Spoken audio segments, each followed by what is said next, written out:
अब भारतीय सेना ऑपरेशन सिंदूर के दूसरे राउंड के हमले की तैयारी में लग गई। सेना ने एक बार फिर टाइम और टारगेट तय कर लिया।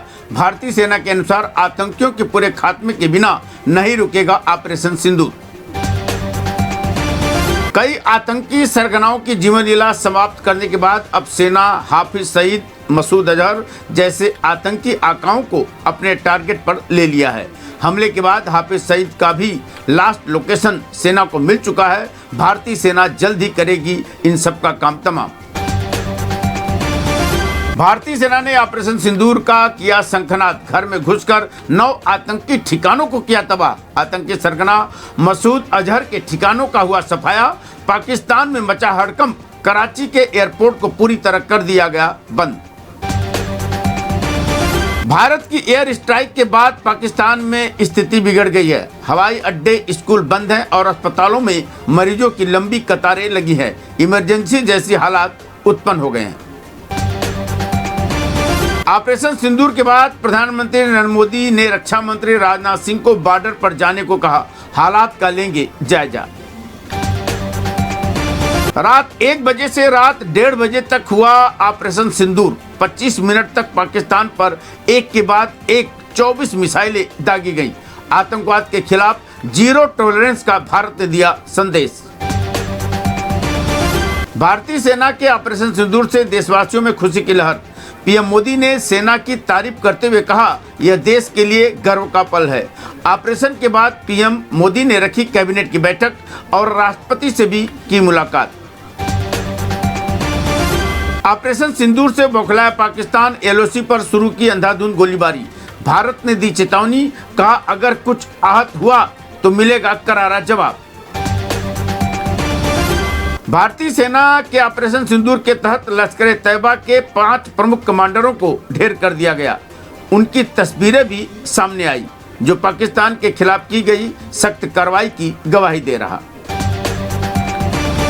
ऑपरेशन सिंदूर के बाद दिल्ली से कई शहरों के लिए flight cancel. Indigo, air India की एयरलाइन ने जारी की एडवाइजरी। भारत अगर तनाव कम करे तो पाकिस्तान संघर्ष खत्म करने को तैयार है, बोले पाकिस्तान के रक्षा मंत्री ख्वाजा आसिफ। ऑपरेशन सिंदूर के बाद आज राजस्थान में सभी सीमावर्ती सरकारी और प्राइवेट स्कूल किए गए बंद। सीमावर्ती इलाकों में सुरक्षा के कड़े इंतजाम। ऑपरेशन सिंदूर पर हमले के मृतकों के परिजनों की प्रतिक्रिया आई सामने। पुणे में जगदाले परिवार ने कहा, हम हमले से संतुष्ट हैं पर पूरी तरह नहीं। जब तक देश से आतंकवाद का नाम नहीं मिट जाता तब तक हमें संतुष्टि नहीं मिलेगी। वहीं जान गंवाने वाले संजय लेले के बेटे का भी छलका दर्द, बोले हमले रुकने नहीं चाहिए। ऑपरेशन सिंदूर पर हर राज्य के सीएम से लेकर हर बड़े नेताओं ने भारत के वीर जवानों की सराहना की। आतंक के खिलाफ हर कार्रवाई में सरकार को हमारा समर्थन। ऑपरेशन सिंदूर पर बोले कांग्रेस अध्यक्ष खड़गे और राहुल गांधी। भारतीय सेना की कार्रवाई के बाद उत्तर प्रदेश में रेड अलर्ट घोषित। डीजीपी ने सभी पुलिस फोर्स को संवेदनशील इलाकों और खासकर यूपी बॉर्डर पर कड़ी सुरक्षा रखने के लिए दिए आदेश। महाराष्ट्र के कई स्कूलों में हुआ मॉक ड्रिल। स्कूलों में बजे सायरन। बच्चों को सिखाया गया युद्ध जैसे हालातों में कैसे बचे।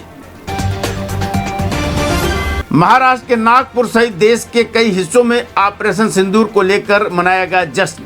वंदे मातरम, भारत माता की जय के लगे नारे। मुस्लिमों ने भी हमले के बाद खाए पेड़े।